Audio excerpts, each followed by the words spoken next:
Seguimos en estos últimos vídeos analizando el caso de Esther López. Ayer vimos que la UCO no encontró ADN de Esther López en el zulo de Óscar Sanz. Ni siquiera sabemos que tampoco se encontró en la propia casa, en el chalet donde vivía este señor y donde durmió la noche de autos. La investigación vuelve a situarse en un punto bastante complicado, y es que en el juicio van a tener que probar muchas cosas y este zulo podría ser una de las claves. Finalmente no lo ha sido. Bueno, la defensa quiere que le llamemos bodega. Bueno, yo lo voy a llamar pues cuarto secreto, vamos a decir, porque hasta el momento no se sabe si él dijo que sí o que no había este cuarto o no. Es cierto también que la familia de Esther sigue indignada sin la prisión provisional del investigado. Muestra su indignación ante la posibilidad de que el acusado tuviera acceso durante todos estos años a un espacio de tiempo sin haber ingresado en prisión. Su hermana denuncia públicamente que todavía les dicen que no hay peligro de borrar más pruebas. Y ahí es donde aparece este zulo, según ella, 4 años que tuvo a su alcance y poder borrar pruebas dentro también de este cuarto. Lo curioso es que en las fotografías que muestra la defensa parece ser, bueno, no es que las muestre la defensa, sino que ayer lo vimos que están en la propia inspección ocular, la primera que se hace a esta casa, y se ve que hay una rendija ahí que obviamente con una foto nosotros la vemos, la UCO in situ, o sea, en el sitio, pues evidentemente tendría que haber visto ese sitio, ¿no? Ese cuarto, al menos esa plaqueta en el suelo que era diferente a las demás. También es cierto que hay 2 elementos no biológicos compatibles con alguna prueba ahí dentro, que eran la pintura azul, el pantalón de Esther y las piedras que había cerca del cuerpo que no pertenecían a la cuneta. Entonces aquí va a haber un problema bastante gordo, os lo llevo comentando en estos días. También el tema del arma del crimen, si realmente ese Volkswagen T-Roc pudo atropellar o no a Esther López. Según la autopsia, la chica fue atropellada, pero ¿realmente fue ese coche el que lo hizo? ¿Fue con ese coche? ¿O fue de otra manera? Yo sinceramente creo que el caso va por otro lado, pero esta es mi opinión. Tampoco estamos diciendo que el acusado, el investigado por parte de la UCO, sea inocente o culpable, pero hay muchas cosas que tienen que cuadrar y vamos a ver hoy qué es lo que dice la UCO en sus informes y si realmente hay cosas que no cuadran del todo en la hipótesis que mantiene la Unidad Central Operativa. Vamos a empezar en este vídeo con el relato de la UCO para saber un poco cómo es, ver todos los puntos y si realmente puede llegar a haber contradicciones o indicios o prueba indiciaria que realmente sea complicada de probar. Es cierto que el relato dice lo siguiente. Vamos a ir con el folio 412 en adelante. Este sería el primer folio, en el que dice: Óscar Sanz Moreno, tras dejar a Lucio Carlos García, siendo a las 3:19 horas del 13 de enero de 2022, en las proximidades de su domicilio condujo su vehículo Volkswagen con matrícula en compañía de Esther López, quien ocupaba el asiento del copiloto, hasta su residencia familiar de la calle 1. Parcela 4 de la urbanización Parque El Romeral de Traspinedo, deteniéndose a las 3:22:53, o sea, unos 3 minutos después, en la puerta de acceso a la vivienda. Dice que las circunstancias que desencadenaron la muerte violenta de Esther López presumiblemente se iniciarían en el interior o en las inmediaciones de la residencia familiar de Óscar Sanz, instantes después de las 3:23, sin poder falsarse que fuera resultado de haberse producido un conflicto interpersonal entre ambos. Tercero, este incidente precipitaría que Esther, portando su terminal y vistiendo las prendas y el bolso que se hallaron el día del descubrimiento del cuerpo, abandonara andando el lugar, en dirección a la calle 2, tomando como referencia muy próxima la parte trasera de la residencia familiar de Óscar en la calle 1, parcela 4 de la urbanización Parque El Romeral de Traspinedo, donde su dispositivo telefónico se posiciona siendo las 3:26. Cuarto punto, poniendo el foco en el desplazamiento registrado en la aplicación Apple Health de Oscar Sanz, se considera que el investigado se desplaza andando 118 metros, compatible con la distancia existente entre el acceso de su residencia familiar hasta las proximidades del escenario de la calle 2, donde se ubicaría Esther López de la Rosa. Quinto punto, en este punto del relato se presume una supuesta agresión física de Oscar Sanz a la víctima, que pudiera ser compatible con la lesión que presenta en el párpado superior del ojo derecho y el cuello, salvo posteriores estudios que lo determinen, pudiendo quedar aturdida Esther por el impacto o perder temporalmente la conciencia, quien además se encontraría bajo la influencia de bebidas alcohólicas y de sustancias tóxicas. Sexto punto, posteriormente se infiere que Oscar deshizo este itinerario regresando a su residencia familiar en la calle 1 y realizando un nuevo desplazamiento andando que quedaría acreditado en el registro de actividad de la aplicación Apple Health, constando un recorrido de 133 metros, plenamente concordante con la distancia y paso registrados anteriormente. Séptimo punto, siendo las 3:29, Oscar accede al interior de su vehículo que seguía estacionado en las proximidades de su residencia familiar en la calle 1, vinculándose nuevamente su terminal telefónico al dispositivo Bluetooth del automóvil, circulando a continuación hacia donde se encontraría la mujer Esther López de la Rosa en la calle 2 de la urbanización Parque El Romeral. El octavo punto es que Oscar se desplaza con su vehículo siguiendo un itinerario con inicio en la calle 1, calle Pimpolladas y calle 2, embistiendo a la víctima con la parte delantera derecha del automóvil a una velocidad más o menos de 45 km por hora, mientras la peatona caminaba prácticamente por la mitad de la calle a una velocidad de 4,7 km por hora y la ofrecía de espaldas, produciéndole el resultado lesivo que le es imputable. Los daños o anomalías localizados en el vehículo se circunscribieron a su zona anterior derecha y consisten en una abolladura del material plástico en la zona superior del paragolpes, un arañazo en el lado derecho del capó y pequeño hundimiento entre el borde superior del capó y el vértice superior de la aleta anterior derecha, así como una holgura en el faro antiniebla delantero de ese lado. Bueno, en este noveno punto habíamos visto todo ayer. Aún así nos faltaron algunas cosas por analizar del informe de CESBIMAP. Aquí hay obviamente un informe por parte de la defensa, de un perito, luego de peritos de la unidad central operativa, en donde se acredita que sí pudo haber atropellado este coche a esta peatona. Quizás podemos llegar a inferir que la velocidad que se estima, bajo mi punto de vista, suena bastante poco creíble, pero bueno, esto ya son opiniones más que certezas. Tenemos que sacar aquí también una fotografía que, bueno, ayer se me olvidó, pero básicamente es el absorbedor frontal de este coche. En próximos días os estaré siguiendo analizando el informe de CESBIMAP, que bueno, cada uno de vosotros, las dudas que tengáis acerca de estos informes que comentamos en los dos vídeos anteriores, me los podéis comentar.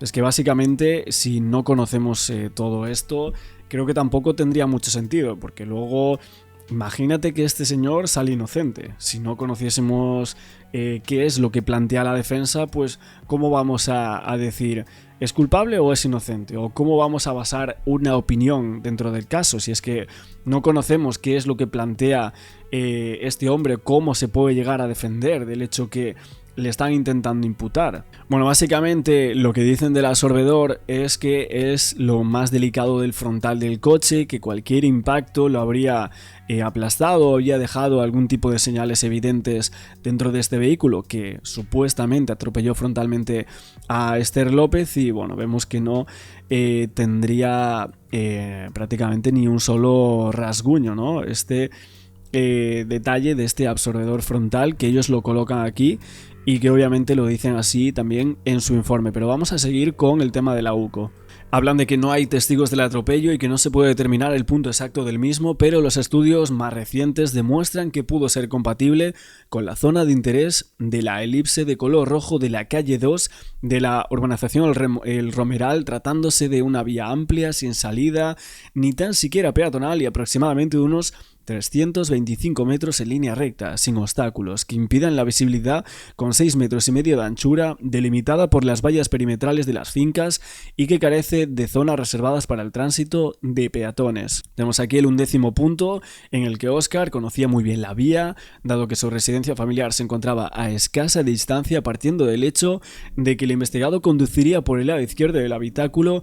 A pesar de que la zona carece de alumbrado público, el ángulo de visibilidad era muy amplio y directo de la zona por donde andaba Esther, y la luna se encontraba, según certifica el Instituto Geográfico Nacional, en su fase creciente con un 79% de superficie iluminada. Esto no sé si es cierto, yo creo que había visto varios artículos por parte de la defensa que decía que era falso esto de la luna, pero bueno, ahora lo comentaremos.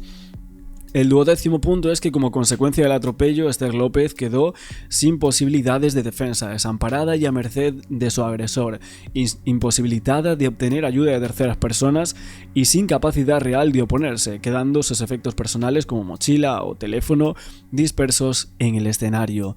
13º punto. El impacto del vehículo con Esther generó una interacción inusual de Óscar con su terminal telefónico, remarcando nuevamente que estos eventos se produjeron estando el investigado en el interior o muy próximo a su vehículo Volkswagen T-Roc, ya que ambos dispositivos electrónicos están vinculados inalámbricamente. Cobra especial interés el intento de llamada infructuosa de WhatsApp emitida, siendo las 3:35 al usuario vinculado al contacto Esther Friskis, con 0 segundos de duración, no aportando el investigado una explicación coherente del motivo de esta comunicación y justificándola de manera lacónica como un fallo en su memoria o porque estaba preocupado para comprobar si Esther había llegado al domicilio de Lucio Carlos García Díez. Suponemos que sería Carolo, ¿no? 14º punto sería el incidente propició que Óscar, sabedor de que la presencia del terminal telefónico vinculado a Esther en las proximidades de su domicilio podría incriminarle en los hechos investigados, y al quedar este dispositivo fuera de su alcance e ilocalizable en esos momentos, reaccionó intentando recuperarlo, emitiendo una llamada por la aplicación WhatsApp al teléfono antiguo de la víctima que Óscar tenía almacenado en la agenda de su terminal telefónico. Fruto de la precipitación, previamente llamó a 2 números telefónicos que tenía registrados en su dispositivo como últimas llamadas, validando el desplazamiento de su vehículo desde su residencia familiar a la calle 2. Se debía poner en valor que el terminal telefónico de Óscar registró un posicionamiento que, según los trabajos, se atribuye a una parada de su automóvil a las 3:40 en la calle 2, a la altura de la parte trasera de su vivienda, coincidiendo ese instante con una interrupción de 17 segundos de la conexión Bluetooth entre el terminal telefónico y el automóvil, que se había iniciado a las 3:29 en las proximidades de su vivienda en la calle 1, registrándose un segundo posicionamiento GPS del terminal telefónico a las 3:40, concordante con la ubicación de las 3:40:03. El investigado, tras cargar y ocultar el cuerpo con vida de Esther en el interior del maletero del automóvil, siendo las 3:40, restableció la conexión Bluetooth entre el terminal telefónico y el vehículo, iniciando el desplazamiento en el vehículo de regreso hasta su domicilio familiar, en el que se sitúa siendo las 3:42, instante en el que se produce la finalización de la conexión Bluetooth entre el terminal y el vehículo de la marca Volkswagen, y registrándose geoposicionamiento del dispositivo de Óscar en el interior de la parcela, situada en la calle 1, parcela 4, correspondiéndose este posicionamiento, según los estudios, con una parada de su automóvil. Bueno, este es el relato de la UCO que estamos aquí comentando, entre que llegan a La Maña, dejan a Carolo y que, tras atropellar presuntamente a Esther, Óscar la mete en el maletero y vuelve al interior de su chalet. Pero, ¿cuál sería el relato entre las 3:42 cuando vuelve de la calle 2 y que Óscar se marcha a Valladolid a trabajar sobre las 9:10? Vamos a verlo. Pero también es cierto que sabemos que la UCO dice que Óscar saca a Esther del maletero, espera a que fallezca sin socorrerla, y la parte que importa es que la UCO sostiene que antes de salir a trabajar, Óscar coge el teléfono móvil de Esther, deja el suyo en el chalet y con el móvil de ella se dirige a una zona próxima a La Maña para dejar este móvil y de esa forma involucrar a Carolo, porque esa es la zona donde él vive. Aquí es donde lo vemos en el 9º punto, porque dice: durante la mañana del 13 de enero se observa que con estos estudios iniciales que la ubicación del teléfono de Esther entre las 8:55 y las 9:12 del día 13 de enero era compatible con la realización de un inicio de desplazamiento desde la zona de las urbanizaciones de Traspinedo a su paso por la N122, donde se halla el domicilio de Óscar, en dirección a Tudela del Duero. Del mismo modo, esta ubicación del terminal móvil asociado al investigado entre las 9:10 y las 9:22 era también compatible con la realización de un desplazamiento con origen en el mismo punto de Traspinedo hasta Valladolid. Ahora hablaremos de esta imagen, obviamente, que creo que muchos de nosotros la hemos visto en alguna ocasión. Pero bueno, básicamente dicen que dejan a Carol en la maña, Óscar y Esther llegan juntos al chalet, discuten, presumiblemente porque Óscar quería tener relaciones y Esther no, según la unidad central operativa. Esther se marcha andando y Óscar la sigue, la alcanza en la calle 2 después de recorrer 118 metros y Óscar presuntamente agrede a Esther López quedando impedida. Óscar regresa al chalet y para esto anda unos 130 metros desde la calle 2 de vuelta al chalet donde tiene el coche. Enciende el coche, conduce hasta esa misma calle y Esther va caminando a 4,7 km por hora según esta versión y Óscar pues le arremete desde la parte trasera de su cuerpo a una velocidad de 45 km por hora. Mete el cuerpo en el maletero, llama al móvil de Esther para buscarlo, a las 3:40 regresa al chalet, hay 42, o sea que Esther habría estado en el chalet desde las 3:42 hasta que Óscar regresa por la noche y recoge el cuerpo para llevarlo a la cuneta y el móvil está en el mismo sitio desde las 3:42 hasta que se lo lleva para la mañana sobre las 8:55. Obviamente esta es la secuencia temporal que es clave y en donde se basan los informes para situar los posicionamientos de uno y de otro y el cómo podría haber sucedido la cronología de eventos que terminan con la muerte de Esther López. Pero hay que preguntarse una cosa, ¿por qué la UCO sitúa el atropello en esa calle, en la calle 2, a la altura de la parte trasera del T-Rock? Aquí la vemos, esta es la imagen número 16, la vista de la calle a la altura del lugar en el que supuestamente coincidieron, según registros técnicos, la víctima y el investigado y el vehículo Volkswagen T-Rock, que lo que hace presuponer que es la ubicación donde pudieron desarrollarse los hechos violentos investigados, o sea, el atropello. La pregunta también que se va a hacer la defensa es por qué se sitúa aquí el atropello y no en otro sitio, ¿no? Porque aquí realmente no se encuentran vestigios. ¿Hay realmente, mi pregunta, porque no lo sé, ¿hay realmente marcas que determinen algún tipo de frenada en esos días cuando hicieron la reconstrucción del presunto accidente, bueno, presunto atropello, vamos a decir así? ¿Hay algo que pueda presuponer que esa es la ubicación donde realmente se desarrolla la muerte de Esther López? Bueno, aparte de esta ubicación, básicamente hay una parte del relato de la UCO que dice lo siguiente, dice: en relación al lugar del hallazgo del cuerpo se subraya que en el examen visual no se observan en las proximidades de la vía donde se halló el cuerpo vestigios o señales que indicaran la ocurrencia de un atropello, tales como frenadas o restos biológicos en el asfalto.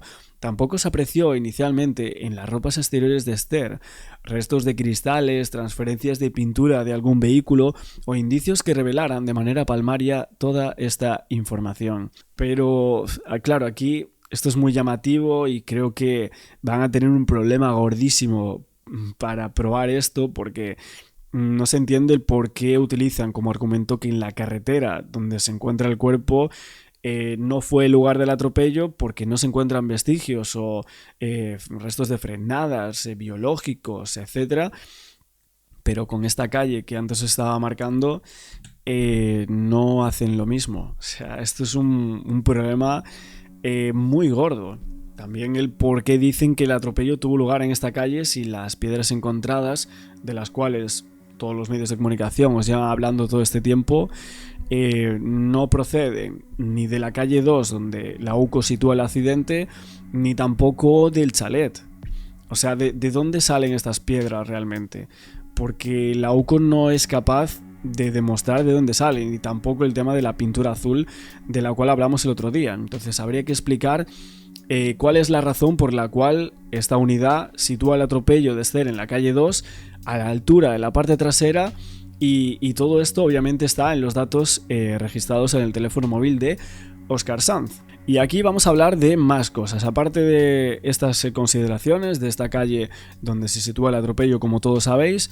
Vamos a hablar de este informe técnico policial. Como veis, lo filtró OK Diario. Este informe, si no me equivoco, el propio Alfonso Egea sacaba un montón de artículos en OK Diario, y este es el informe del Departamento contra el Cibercrimen con todos los registros GPS del móvil de Óscar. Aquí los vamos a ver cada uno de ellos, vamos a ir detallando un poco. Pero bueno, el único posicionamiento GPS en el móvil de Óscar, entre que llega al chalet a las 3:23 y que sale a trabajar para Valladolid a las 9:10, se produce a las 3:40 y tiene una precisión de unos 8 metros. Una precisión de 8 metros es muy reducida, o sea, es escasa. Entonces, el único posicionamiento GPS teóricamente fuera del chalet en toda la madrugada en el móvil de Óscar queda pegado a su chalet, y entonces esto provoca que la unidad central tenga que montar un relato en torno a estos 8 metros. O sea, que el atropello o lo sitúan en estos 8 metros o no podrían situar otro sitio, porque el GPS de este teléfono del acusado no sale del chalet en toda la madrugada. Entonces, ¿qué es lo que pasa realmente con este posicionamiento? Pues teniendo en cuenta que el dormitorio de Óscar queda bastante cerca de la calle 2, bueno, y lo que va a plantear seguramente la defensa es que, teniendo en cuenta que el dormitorio de Óscar queda pegado a esta calle, sería lógico pensar que Óscar y su móvil no estaban en la calle 2, sino que estaban en el interior del chalet, que esa edificación queda pegada a esa calle, como os estaba comentando. Así que bueno, la UCO está obligada, con los datos que hay de estos informes, a situar el atropello en un área muy reducida de espacio por culpa de esa máxima precisión del posicionamiento GPS de las 3:40. En este punto hay que aclarar una cosa, explicarla, y es que la agresión previa al atropello, esto fue una novedad muy grande cuando se presentó el informe del relato final de este caso, porque es cierto que la jueza de instrucción y hasta ese instante no había habido ningún tipo de versión hablando de la agresión, la cual estaba en los anteriores folios desde el 412 en adelante por parte de este informe de la UCO, en donde antes estábamos leyendo que básicamente había una presunta agresión por parte de este presunto asesino de Esther López, o presunto homicida, como quieras decirlo, ¿no? Pero claro, una agresión sabemos que es un delito.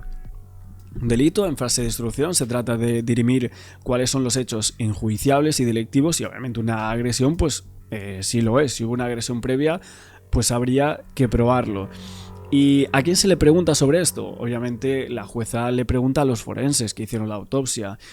Soledad Ortega, esta señora, requiere un informe ampliatorio a los forenses donde, entre otras cuestiones, le pregunta si las lesiones que tiene Esther López se atribuyen a una presunta agresión en el cuello o en el párpado, como dice la unidad central operativa, si lo eran o no. Y los forenses contestan en febrero de 2024, bastante lejos y muy cerca de cuando estamos comentando todo esto. Vamos a verlo en la siguiente imagen. Responden a la primera parte de la pregunta, que considera en orden de importancia los factores del fallecimiento de la siguiente manera: el primero y principal, el politraumatismo, y secundarios los restantes, sin dejar de tener en cuenta que estos factores secundarios no están claramente delimitados, pues tienen influencia unos en otros. En resumen, podría decirse que el atropello es la causa y el resto son concausas. Por tanto, en lo que se refiere a la segunda parte de la pregunta, considerarían que no. Con estos consumos que tendría Esther López en ese momento y cómo podría afectar esa intoxicación etílica por sustancias en su equilibrio y deambulación, responden que, tal y como consta en el dictamen mencionado, la concentración de alcohol obtenida podría estar afectada por procesos de generación endógena, lo que se desconocía la alcoholemia real del sujeto vivo, y por otro lado estaba el hecho de que las concentraciones de INA halladas al analizar la sangre o los tejidos eran bastante variadas, que por sí mismas no eran concluyentes para determinar si una persona estaba intoxicada o no. Como vemos, los forenses contestan que en su opinión no se podría descartar que hubiera una agresión, pero que ellos consideran que todas las lesiones se explican con el atropello. Entonces la fiscal jefe de Valladolid presentó un escrito de acusación donde no había agresión previa. Antes no hablábamos de esto al inicio de este caso, luego sí, como vemos en el relato final de la UCO. Y es muy llamativo porque viendo todas las consideraciones desde el inicio y los informes que había, primero en el coche no había ninguna abolladura ni vieron absolutamente nada en la primera inspección ocular. Luego en la inspección final sí, y como vemos aquí tampoco al principio había agresión previa a ese atropello, pero luego también sí, o sea que van cambiando un poco los términos y a mí es algo que me está llamando mucho la atención porque no conocía todos estos datos, ¿no? A ver, es cierto que la fiscal jefe de Valladolid, Soledad Martín, presentó un escrito de acusación donde no hay agresión previa. Curiosamente, en el escrito de acusación del abogado de Inés se refiere que hay hasta 2 agresiones previas. Esto no lo sostiene ni siquiera la UCO. Y bueno, como os digo, en el relato de la unidad central, pues sí que hay una agresión. O sea que tenemos aquí algo que llama mucho la atención. La fiscalía dice que hay 0 agresiones antes del atropello. El abogado de los padres dice que hay una agresión. Y el abogado de la hermana dice que hay 2 agresiones. Bueno, y la UCO, como todos sabéis, pues dice que hay una agresión. O sea que ni siquiera las acusaciones se ponen de acuerdo en cómo fue el relato de hechos en esta parte. Así que bueno, independientemente de si se acepta o no que hubo una presunta agresión previa de Óscar a Esther, en cualquier caso el relato de la UCO dice que Óscar llega conduciendo el T-Roc, el cual habría arrancado a las 3:29 y por tanto sobre las 3:30 atropella a Esther en la calle 2. Esther, Óscar, el móvil de ella y el móvil de él pasan unos 10 minutos en esa calle, en donde presuntamente se produce el atropello. El primer problema que hay aquí, lo que va a situar seguramente la defensa, nos acordamos que el móvil de Óscar no se posiciona teóricamente en la calle 2 hasta las 3:40. Entonces, ¿cómo podría haber atropellado Óscar a Esther a las 3:30? O sea, 10 minutos antes, en la misma calle, si Óscar no llega hasta esa calle 2 hasta 10 minutos después. Porque claro, el relato de la UCO es que a las 3:40 él y la víctima y los móviles de ambos ya están en el coche y regresan todos al chalet, lugar donde supuestamente el móvil de Esther pasa desde las 3:42 hasta las 8:55, unas 5 horas dentro de esa vivienda familiar de Óscar. Y aquí habría que explicar otro detalle que es que hay que tener bastante claro, porque además de por el posicionamiento teórico del GPS del móvil de Óscar en la calle 2 a las 3:40 con esos 8 metros de precisión muy ajustada, ¿por qué la UCO sitúa el atropello en esa calle? Pues porque el móvil de Esther no tenía GPS activado, pero su móvil detecta de forma automática redes Wi-Fi y el móvil de Esther a las 3:26 detecta 3 redes que Google tiene asociadas a dispositivos que se encuentran en la calle 3 de la organización El Romeral. Lo que hicieron aquí es que El Gato, que es un grupo de apoyo, se desplaza hasta esta organización, El Romeral, y hace mediciones para crear un mapa de zonas de cobertura que las redes Wi-Fi de los dispositivos que había allí podrían llegar a crear. Con este mapa de coberturas ya elaborado en el folio 57, la UCO ofrece una explicación a por qué consideran que Esther no fue a casa de Flecky, que era otra persona. Vamos a verlo aquí, creo que sería esta, en donde se dice que las gestiones realizadas respecto a esta residencia, esta vivienda se encuentra a escasos metros de la casa rural Maite Mare, que esta fue una casa que se investigó, ubicada en la calle número 3, que disponía de servicio de conexión de internet Wi-Fi, contratada por la compañía Simio. Se adentra en el informe pericial emitido por el grupo de apoyo, que era El Gato, que os estaba comentando ahora, y los resultados de este estudio de los datos vinculados al terminal de la marca Xiaomi modelo Redmi Note 6 utilizado por Esther determinan que a las 3:26 del día 13 de enero tomó como referencia para su geolocalización y posicionamiento 3 puntos de acceso a redes inalámbricas tipo Wi-Fi, concretamente en estas direcciones, y hallándose los dispositivos vinculados a esas direcciones ubicados en la calle número 3. en la parcela 5 de la urbanización Parque Romeral y sus coberturas serían compatibles con la vivienda familiar de Óscar Sanz. Básicamente terminan diciendo que se podría inferir que si Esther se hubiera aproximado al domicilio de este chico Flecky, creo que era, su terminal habría utilizado para geoposicionarse el MAC de la red wifi de la casa rural, un evento que luego no se llega a registrar.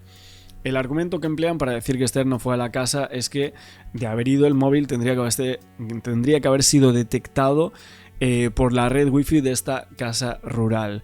Bueno, un dispositivo crea una red wifi y la señal sale en todas las direcciones creando una zona en forma circular donde la zona de cobertura de los móviles detectan esta red wifi y esa detección queda registrada en los logs del sistema. Esto es algo que van a tener que explicar, que yo os estoy intentando argumentar por aquí con todo lo que sale en estos informes, pero básicamente sería este el mapa de cobertura para que se entienda un poco mejor, para que yo también lo pueda entender mejor, pero aquí lo vemos. Estas son algunas de las redes wifi que se mencionan, o sea que si nos fijamos tanto en el lugar donde la UCO sitúa el atropello, esa calle 2, a la altura de la parte de atrás del chalet, de hecho señalan la zona con esta elipse. ¿Esto qué significa realmente? O sea, porque aquí había coberturas de las redes wifi, pero realmente si un móvil como el de Esther se encuentra en estas zonas, el móvil detecta todas las redes wifi y esa detención queda registrada en el teléfono. Y la última pieza del puzzle que está en el informe del Departamento contra el Cibercrimen, con los registros del móvil de la víctima y un informe que jamás vio la luz en ningún medio al parecer.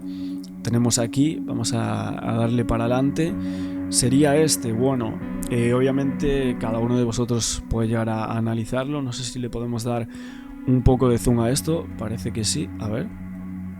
Vale, aquí lo tenemos, este informe técnico policial de la Unidad Central Operativa.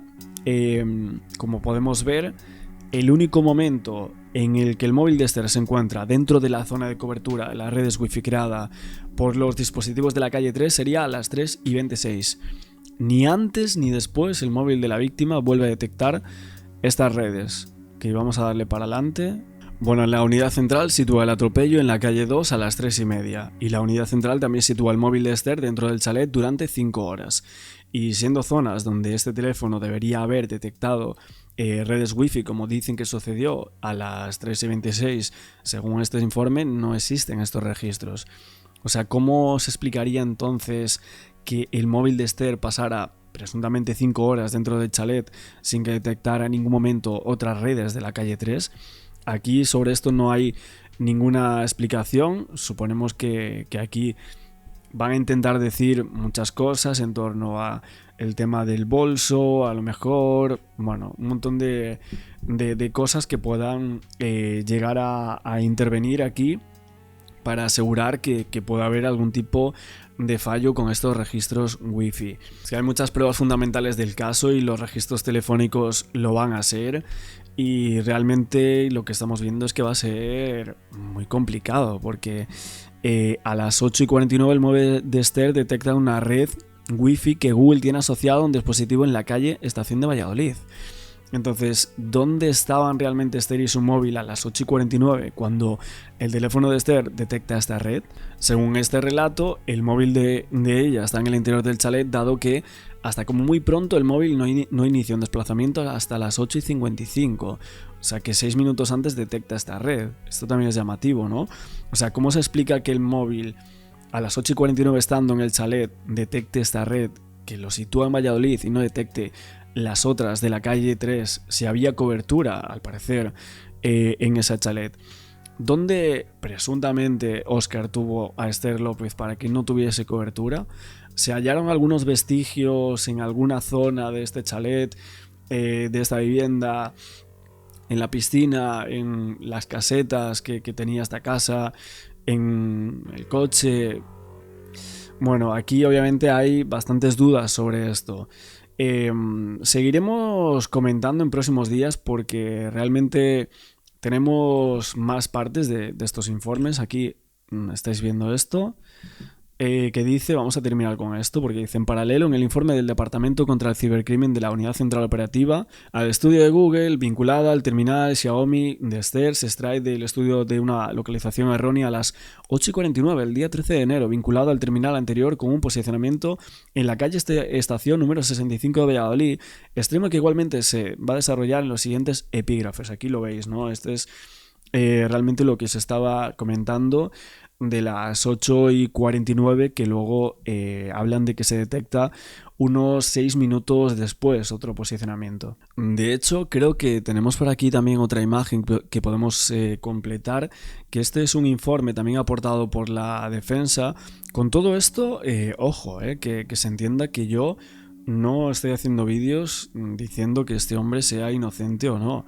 Estamos argumentando y viendo cuáles son las posibilidades y lo que realmente se va a debatir en este juicio, porque luego no vamos a saber nada de dónde sale este posicionamiento que dice la UCO, ¿es cierto o no es cierto? Porque la UCO se puede equivocar y lo hemos visto en muchos casos, o sea que al final, ojo, porque vamos a ver qué es lo que realmente se llega a concluir de esta investigación. Pero bueno, básicamente salió en el 2024, si no me equivoco, casi para finalizar el año, un informe pericial que contradecía, según la defensa, las tesis de la UCO sobre las localizaciones de los móviles de Esther y de Óscar la noche de la desaparición. Lo que decían básicamente, para resumir, es que los móviles de la víctima y del único investigado estaban en lugares diferentes la noche de autos, tanto como a 1,3 kilómetros durante las horas centrales de la madrugada y a 25 kilómetros poco después del amanecer. Esto lo hablaremos un poco más en detalle en el siguiente vídeo, ¿no? Básicamente lo que indicaría la defensa, según este informe, es que ese margen de tiempo, 3:26, del cual estábamos hablando, es en el que se ubica el terminal utilizado por Esther en las inmediaciones de la vivienda de Óscar. Después se aleja, permanece 4 horas y 47 minutos inmóvil a más de 1 kilómetro del principal investigado, a más de 1 kilómetro de esa casa, entre las 3:38 y las 8:25. O sea, el informe de la UCO sitúa el teléfono móvil en la casa. El informe de la defensa lo sitúa a más de 1 kilómetro, o sea, 1 kilómetro y pico de esta casa. Es tremendo. Y luego a las 8:49, que es el otro posicionamiento del cual estábamos hablando, estaría a unos 25 kilómetros de Óscar, según este informe. O sea, 20 minutos después, según constata el posicionamiento de su terminal y la tarjeta asociada al vehículo Volkswagen, salía de Traspinedo a su puesto de trabajo en Valladolid, donde él llega a las 9:27, un recorrido que fue también registrado no solo por Google, sino por las antenas que daban cobertura al móvil del investigado. Luego, el informe pericial, realizado a petición de la defensa por una empresa llamada Tecno Peritaciones, utilizaba tanto las localizaciones de Google como las antenas de telefonía móvil para determinar todas las localizaciones de ambos dispositivos, y constató algo bastante clave también, que se va a debatir en el juicio, es que en este momento las antenas de telefonía que daban cobertura en ese momento a la vivienda de Óscar se activan para realizar conexiones telefónicas entre las 3:33 y las 6:34, entre las 6:35 y las 8:55. Y el problema aquí es que dicen ellos que no hay registro de actividad telefónica en ninguna de las dos líneas. El informe asegura que no hay ninguna evidencia técnica que certifique al 100%, sin ningún tipo de dudas, la inactividad de ambas líneas, así como tampoco se encontró ninguna evidencia que geolocalice, sin ningún tipo de dudas, en el mismo punto a Esther y a Óscar Sanz, en el mismo punto a partir del cual a las 3:73 de aquella madrugada. La defensa, que no varía su versión en todo el proceso, aporta dos nuevos informes periciales para confirmar esto. Dicen que tienen documentos técnicos citados. El segundo descarta que el atropello de la joven se realizara con ese coche. Como vimos en los anteriores vídeos, en varios informes de 52 páginas, la Guardia Civil recreó de forma virtual cómo habría sido el atropello de la joven de Traspinedo junto a la casa familiar del ya único investigado desde hace varios años atrás, y en el mismo aparecía una simulación en vídeo del momento, ¿no? Esto lo vimos el otro día, además de otros con el Volkswagen T-Roc de Óscar, elaborado por un equipo de reconstrucción de accidentes de tráfico, o sea, el ERAT, literalmente.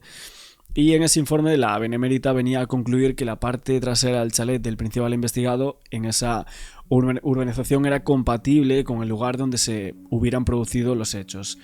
Aún así, la defensa, aparte de de los posicionamientos de los teléfonos y tal, que según varias empresas dicen que no cuadran con el relato de la unidad central operativa, básicamente su opinión aseguran que el arma de los hechos, ese Volkswagen T-Roc, los informes periciales no tenían esos presuntos golpes en el vehículo y realmente no coincidirían con ese atropello que sitúa el Herat. Entonces, según los peritos de la defensa, él ni reparó el coche, ni realizó ningún tipo de borrado y ni siquiera tenía un golpe compatible con haber atropellado a una mujer a 45 km por hora, como se señala por parte de la Guardia Civil. Entonces, bueno, aquí estamos viendo estas diagnosis que sinceramente son bastante importantes. Veremos si realmente se pueden llegar a contradecir o no.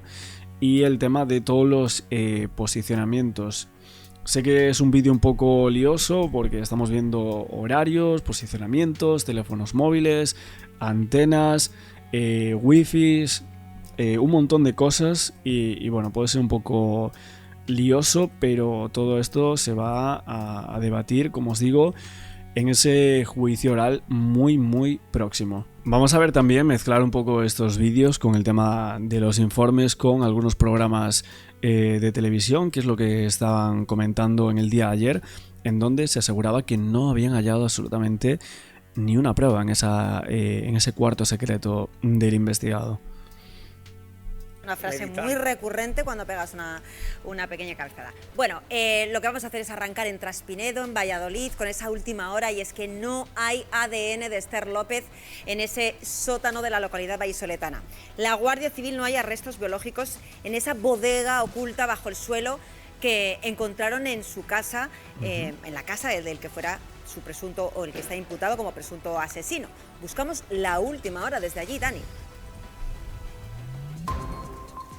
Sí, Adela, del único acusado hablamos de Óscar, esta casa familiar que tengo justo a mi espalda y que cambia mucho la imagen. Fíjense esta imagen de ahora a la imagen de la semana pasada con esos registros que duraron más de 15 horas por parte de la Guardia Civil. No hayan restos biológicos en el primer cotejo del laboratorio y claro, todos se preguntan ahora qué va a pasar. Pues lo que va a pasar es que se retrasa de alguna manera el proceso judicial, porque ahora se vuelve al proceso de instrucción. A partir de aquí el cotejo del laboratorio va a ser importante, no solamente el primer cotejo del que acabo de hablar, que no se hayan restos biológicos, pero sí todo lo que se halló en esta bodega sótano. No quieren que lo llamemos zulo por parte de la defensa de Óscar, pero lo cierto es que todo lo que han encontrado los agentes en este sótano, en esta bodega, tendrá que cotejarse de nuevo. Se está llevando a cabo ahora en el laboratorio. Pero ¿qué dice la defensa de Óscar? Atentos. Es la segunda vez que la defensa de Óscar Sanz se pronuncia sobre la bodega subterránea encontrada en la que fuera la casa de su cliente. La entrada al sótano siempre ha estado visible, lo aseguran las abogadas con esta foto, captada en el año 2022 durante la primera inspección ocular de la Guardia Civil. Insisten en que el único investigado por la desaparición y muerte de Esther López sí comunicó desde un principio la existencia de este habitáculo. Desconocemos por qué el equipo central de inspección ocular descartó la inspección de esa parte, pero no puede imputarse a nuestro representado la ocultación de información alguna. La imagen muestra un círculo azul señalando directamente una marca en forma de flecha que habrían colocado los agentes, y en rojo se redondea un cambio en las baldosas. Es la entrada al espacio subterráneo. Con ambas marcas, la defensa reitera que los agentes ya eran conocedores de todo. No se ha usado para esconder ilegalmente a nada ni nadie. Es que... qué raro esto, ¿no? Porque si esto está en los informes y se sitúa con un círculo en rojo justo esa parte, es porque vieron que había algo raro ahí en el suelo, ¿no? Entonces estuvieron allí 3 y 4 días en ese chalet. ¿Cómo puede ser que no investigasen este cuarto secreto, estas escaleras aquí a la nada? Es que eso es rarísimo, ¿no? Es surrealista esto. Esa bodega, informan, fue construida por el padre de Óscar, pero quedó inutilizada por las continuas inundaciones que sufría. El encuentro de este habitáculo ha dado un giro en el caso encabezado por la UCO, pero el propio Óscar Sanz, ante los medios de comunicación, ha calificado esta investigación de poco seria y tilda a los agentes de mentirosos y manipuladores. Tras una inspección ocular del sótano y tras 15 horas de registro, la primera conclusión de los agentes prácticamente descarta que Esther hubiese estado en esa cavidad llena de agua. Aún así, el foco está ahora en un detalle concreto, unas marcas detectadas en los botones de la ropa y las botas que vestía la víctima ese día. Estas podrían ser claves para saber si estuvo o no en ese habitáculo. La jueza ya tiene en sus manos ese informe preliminar de la Guardia Civil y las muestras recogidas. Bueno, lo que decían es que había como unas marcas de arrastre, ¿no? Al arrastrar el cuerpo había unas marcas en el tema de los botones y en algunas zonas del cuerpo cuando se encontró a Esther López. Entonces estaban intentando comprobar si podría ser que hubiese algún tipo de marcas en el cuerpo de Esther compatibles con lo que serían esas escaleras o esa entrada al Zulo, pero por el momento parece que tampoco. Se siguen analizando. Habitáculo, sótano. La defensa de Óscar Sanz lo que pide es formalmente que no se utilice la palabra Zulo para referirse a eso, a ese sótano que encontraron en casa de su defendido. Y lo hace amparándose en la RAE, que define Zulo como lugar oculto y cerrado, dispuesto para esconder ilegalmente cosas o personas. Es un término en euskera que significa literalmente agujero. Y además, ese término, dice la defensa de Óscar Sanz, que puede crear una imagen negativa de su defendido. Recordemos que lleva 6 años en libertad condicional, acusado de asesinar a esta mujer de 35 años y de entorpecer la investigación a pesar de los ruegos de la familia de Esther. Esto es lo que no sé. Bueno, el tema de decir Zulo o decir cuarto secreto o agujero, bodega, pues no sé, es algo que tampoco tiene mucha relevancia, ¿no? Aquí vemos como Zulo, lo que dice la RAE, lugar oculto y cerrado dispuesto para esconder ilegalmente cosas o personas secuestradas. No lo podríamos llamar así, básicamente teníamos que decir igual presunto Zulo, porque no hay pruebas de esto, o sea, esconder ilegalmente cosas o personas secuestradas, no tenemos pruebas para asegurar algo así, pero bueno. Lo que se está amparando la defensa, también Moya, claro, se está amparando en, ojo con lo de no está colaborando mi defendido con la Guardia Civil, porque cuando ya fueron allí, vieron, o se veía, mejor dicho, la trampilla del sótano. No sé si están diciendo, si no buscaron bien es su problema. ¿Es lo que está diciendo Yo creo que lo estamos viendo defensa? Todos. Eso es lo que está diciendo la defensa. Lo primero, lo que estamos viendo no es que haya una trampilla, lo que estamos viendo es que hay una baldosa que tiene una línea que es el doble de grosor de cemento. De ahí a imaginar que hay una trampilla debajo y un sótano, no. Lo que sí te puedo decir, pues claro, esto son hipótesis, lo que sí te puedo decir un hecho es que le preguntaron, ¿solo tiene una planta la casa? Es que yo tengo las declaraciones y son literales, ¿solo tiene una planta? Sí. Claro, pero él puede considerar que eso no es una planta, bueno, que es un agujero, que está ahí un sótano, un algo, donde sale el agua. Le preguntaron varias veces que si la casa era así, a él y a su familia, y nunca mencionaron que hubiera una bodega o un zulo o como quieran llamarlo. ¿Y entonces lo de la altimetría? Lo de lo que recoge es su móvil, lo de que él acude luego a la casa y dice yo me metí en la cama y luego recoge como que estuvo subiendo y bajando. Claro, esos son hechos, eso sí que es un hecho. Un hecho es que le preguntaran que si bajó pisos o qué hizo y él dijera que no, pero en su móvil figura que hay una planta de diferencia, además lo pone así, una planta de diferencia. En la aplicación Apple Health, o sea, Apple Salud, del móvil, donde refleja también que no estaba durmiendo, como él dijo, sino que hay 300 pasos reflejados. Lo que sí tenemos, y eso son pruebas, no sé si preliminares, ya definitivas, es que no han encontrado ahí rastros de ADN. Rastros biológicos de Esther. Y tú has hablado con las dos partes, con los abogados de las dos partes. Sí, el dato de interés es que no hay ADN, es un entrecomillado literal de la Guardia Civil.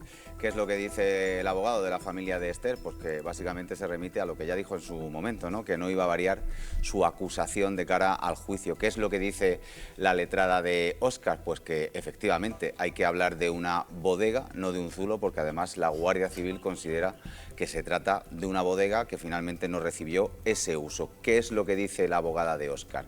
que Esther jamás pasó por allí y que ellos tenían el pleno convencimiento de que no se iba a encontrar nada. De hecho, ahora me remarca que Óscar acudió el jueves porque tenía derecho a asistir a ese registro, no una obligación establecida por la jueza. De hecho, al día siguiente no fue. Claro, es que además me dice, y esto creo que denota el enfado, que tenía cosas más importantes que hacer que perder el tiempo.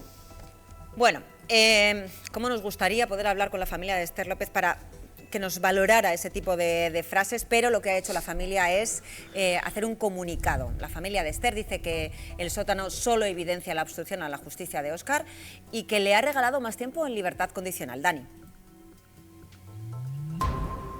Sí, Adela. Bueno, también con todos los últimos vídeos que estamos haciendo de este caso, había mucha gente diciéndonos ejemplos de que tuvieron accidentes, una persona que tuvo un accidente con un gato hace unos años, por lo que me comentabais, y que le había destrozado el paragolpes y la rejilla, ¿no? Aparte de que en los coches actuales el tema de absorber los golpes en caso de atropello es todo esto para que el peatón sufra menos daños, y en este coche a simple vista no vieron ningún tipo de deterioro compatible con un atropello en la primera inspección ocular, y todo esto después de la investigación hace que mucha gente no crea el relato de la Guardia Civil, y aquí está un poco este problema, ¿no?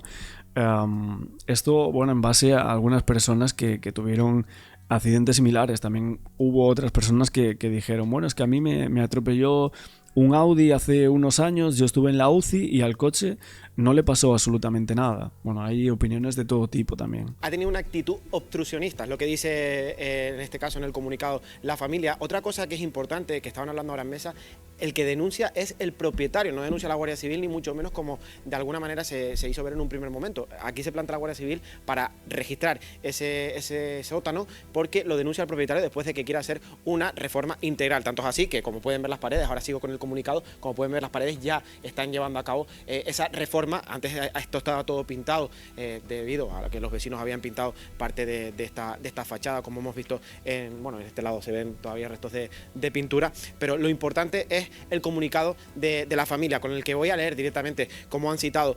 Vuelve a resultar evidente una actitud obstruccionista, como decía, embustera y de mentiras, ya que nunca reveló la existencia del habitáculo sobre el que los agentes deambularon en su presencia durante los 3 días que duró el registro de su casa. Insistimos en que Óscar tenga pendiente un juicio de asesinato, aparezca o no algo en ese zulo del que ni su familia dieron ningún dato de su existencia. Lo que quiere decir en este comunicado es que todo esto, por no estar en prisión provisional, como pidió la familia desde un primer momento, lo que ha hecho de alguna manera, según la familia, es pues destrucción de pruebas, entre otras cosas, y lo que piden es que de alguna manera se les hubiera hecho caso y que hubiera estado en prisión provisional el único acusado por presuntamente acabar con la vida de Esther López. Y le mandamos un abrazo enorme a la familia de Esther, en concreto a Inés, a su hermana, que siempre habla con nosotros, y entendemos también el hartazgo y entendemos el comunicado, Villarrubia, porque dicen, es que nosotros ya estábamos a las puertas de que nos dieran una fecha para el inicio del juicio, que llevamos esperando muchos años, y ahora nos encontramos con esto.